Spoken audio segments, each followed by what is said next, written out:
Sementara sebelumnya saudara pasangan peserta Pilgub Jakarta Pramono Anung Rano Karno sowan ke kediaman mantan Gubernur Jakarta Sutioso Kamis pagi. Gubernur DKI Jakarta periode 1997-2007 itu mengajak Pramono dan Rano berkeliling untuk melihat Museum Bang Yos yang berada di kediaman Sutioso.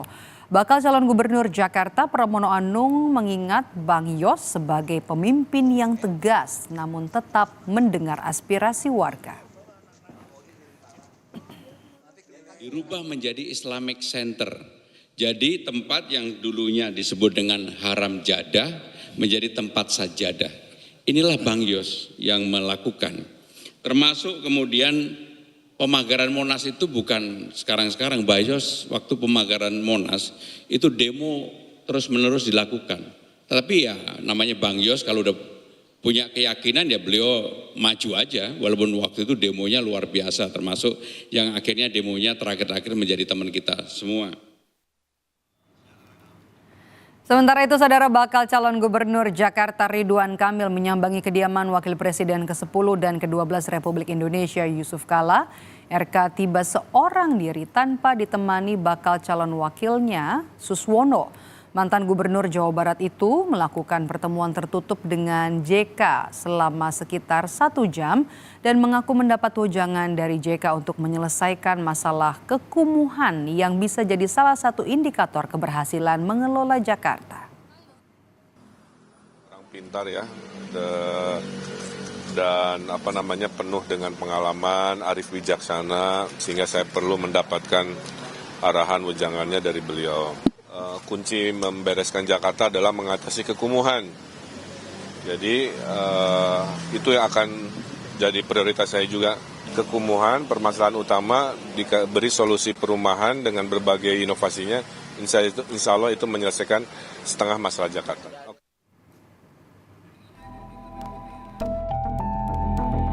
Masa kampanye Pilkada 2024 belum dimulai. Namun 3 bakal Cagup-Cawagup Jakarta mulai menjajakan janji-janjinya kepada warga Jakarta jika terpilih nanti. Sebut saja pasangan bakal Cagup-Cawagup Jakarta, Ridwan Kamil Suswono yang menawarkan 70 program sebagai solusi untuk mengatasi permasalahan di Jakarta.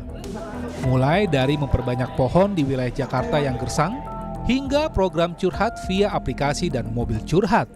Tak hanya itu, Ridwan Kamil pun berjanji akan membangun perumahan rakyat di tengah kota, salah satunya di atas pasar. Tapi poinnya adalah ini jadi kesempatan, Jakarta kota global itu beliau bilang harus banyak services kota jasa. Kota industri sudah tidak cocok, lebih cocok adalah kota-kota layanan, kota-kota wisata global sehingga bisa menghadirkan lapangan pekerjaan.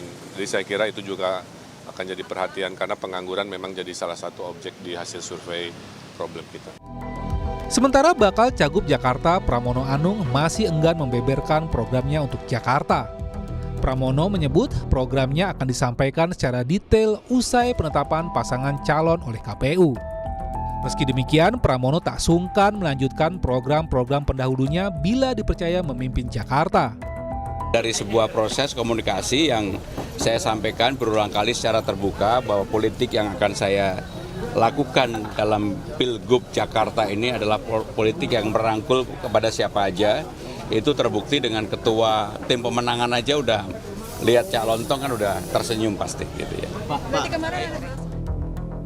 Bakal calon gubernur Jakarta jalur perseorangan atau independen Dharma Pongrekun berjanji akan menggratiskan sewa Jakarta International Stadium atau JIS jika ada anggaran. Dharma bersama timnya akan mengkaji bagaimana pengelolaan JIS ke depannya agar fasilitasnya dapat dirasakan oleh semua masyarakat. Dalam program sewa gratis JIS, Dharma berjanji akan selalu mengutamakan kenyamanan pendukung Persija di Jackmania. Jadi kami akan mengkaji bagaimana baiknya agar JIS bisa dipakai oleh, bisa dinikmati oleh penggemar Persija, khususnya sahabat-sahabat saya dari Jackmania.